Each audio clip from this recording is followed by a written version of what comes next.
혜인의 한국어 팟캐스트.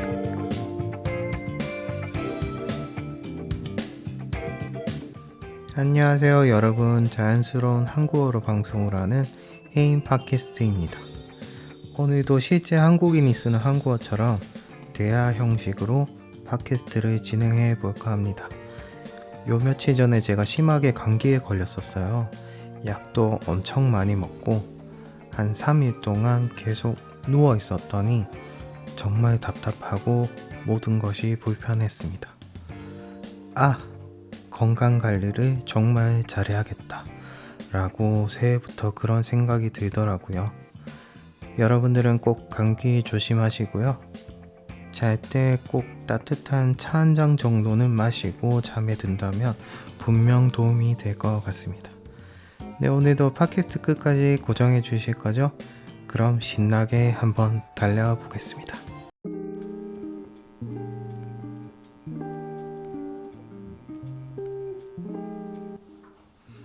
네, 오늘 주제는 바로 한국의 컬처 쇼크에 대해서 이야기를 할 거예요. 제가 한국인인데도 조금 이거는 좀 심각하다 하는 것들이 정말 많습니다. 그 중에 가장 문제가 되고 있는 것이 바로 성형인데요. 물론 자신을 꾸미는 데 있어서 성형은 결코 나쁜 것이 아닙니다. 자신이 직접 돈을 들여서 꾸민다면 누가 뭐라 그럴 사람이 있을까요?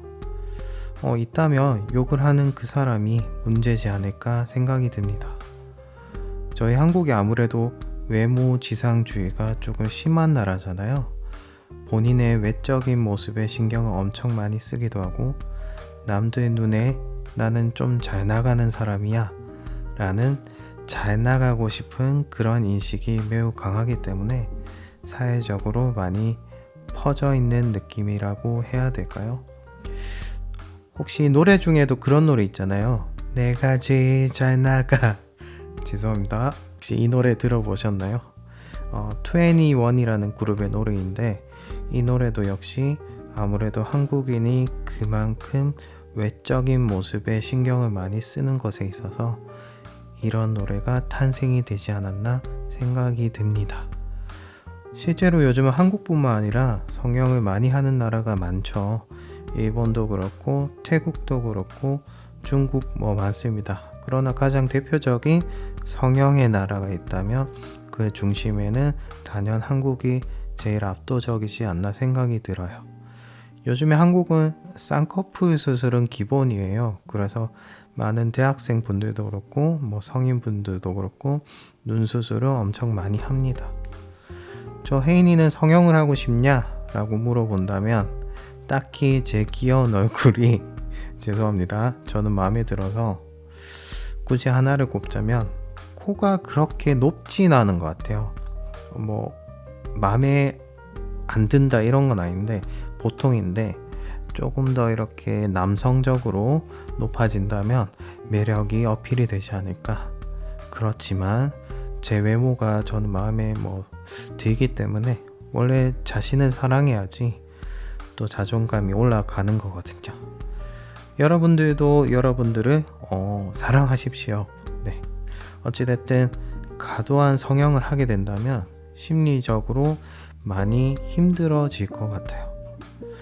성형 자체가 단순히 외모를 가꿔주는 것이 아닌 마케팅 요소로 자리 잡힌다면 이게 큰 문제가 되기도 합니다.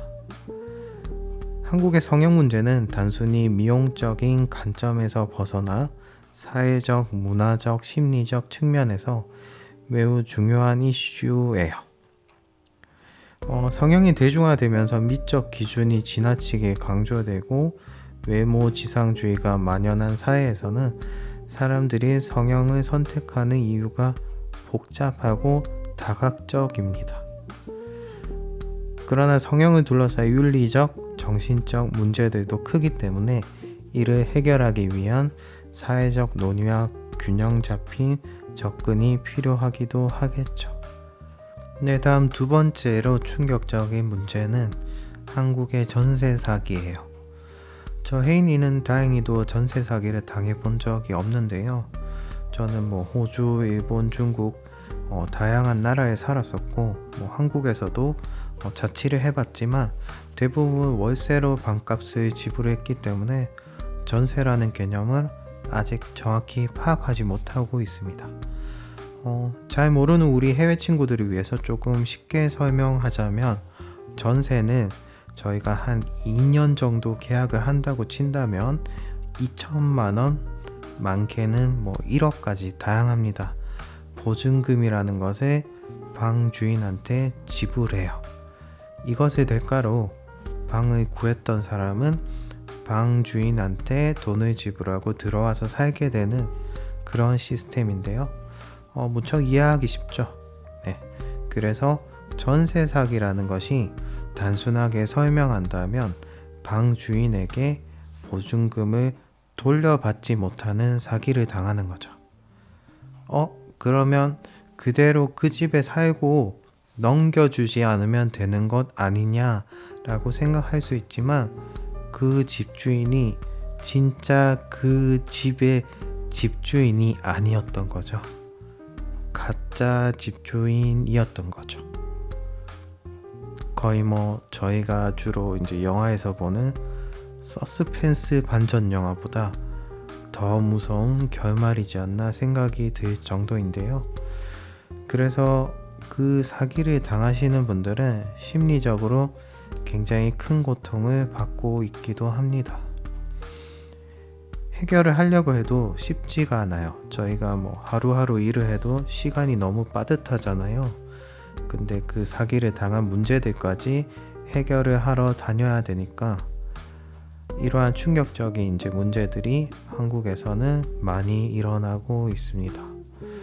여러분들이 생각하기에도 너무 충격적이죠. 혹시나 한국에 오게 된다면 대부분 우리 해외 친구들은 단기간 머물 수 있는 월세를 구할 것 같은데 한국에 사는 꼭 지인분에게 집 구하는 것을 도와달라고 요청을 하는 게 좋을 것 같습니다. 사기 방지를 위해서 말이죠. 네, 다음은 한국의 충격적인 문화 이슈 뭐가 있을까요? 저 혜인이가 개인적으로 조금 충격이라고 생각이 드는 거는 역시 술을 많이 마시는 거예요. 다행히도 저는 담배와 술을 많이 하지 않습니다. 술은 조금 즐길 때는 적당히 마시는 걸 좋아하지만 자주 마시지는 않아요. 보통 외국인들이 자주 가는 이태원이나 홍대, 강남 등을 가보면 술 취하신 아저씨들이 굉장히 많습니다. 조금 거리를 걸어 다니면 술집 그리고 음식점 등에서 푸른색 소주병이 많이 보일 거예요. 그 한국의 특색인 화려한 네온 사인 간판에 가게 유리창에 비치는 소주병들이 해외 친구들이 생각하는 한국의 대표적인 이미지이지 않을까 생각이 들어요. 한편으로는 이것이 조금 씁쓸해지기도 하고 우리 한국이 그만큼 술에 너무 간대하다라고 생각이 들거든요. 외국인 친구들은 와인을 많이 마시죠. 술이라고 다를 게 있을까요?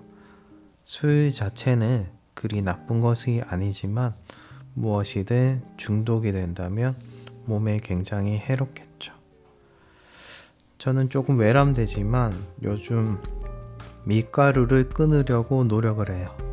뭔가 밀가루 음식만 먹으면 요즘 소화가 안 되고 잘 체하고 피자나 치킨 등을 먹고 자면 다음날 일어나면 얼굴이 막 부어 있거나 잘 못 일어나거나 확실히 건강에는 이 밀가루가 좋지 않은 것 같습니다. 제가 너무 건강에 염려를 많이 한 것 같은데 여러분들 건강이 최고입니다. 늘 따뜻하게 하고 다니시고 늘 좋은 음식 드셔야 돼요. 마지막으로 근무 시간에 관한 것인데요. 한국에서조차 한국의 노동 시간에 대해서 문제를 제기하고 있을 정도입니다. 하루에 12시간 넘게 일한 적도 있는데 그때는 정말 힘들었어요. 일이 힘들다기보다는 집에 오면 벌써 오후 9시, 10시 이렇게 되니까 이제 자기의 삶이 없는 거죠. 요즘에는 이러한 현상들이 많이 줄었는데 8시간 이상 근무 시간을 줄여 나가고 있기도 하고 나라에서 시행하는 노동시간 근절 캠페인이 생길 정도로 좋아지고 있지만 여전히 회식 문화라든지 한국인의 집단주의적 사고 문제가 지속되고 있습니다. 여러분들이 생각하는 한국의 충격적인 모습이 어떤 것이 있을까요?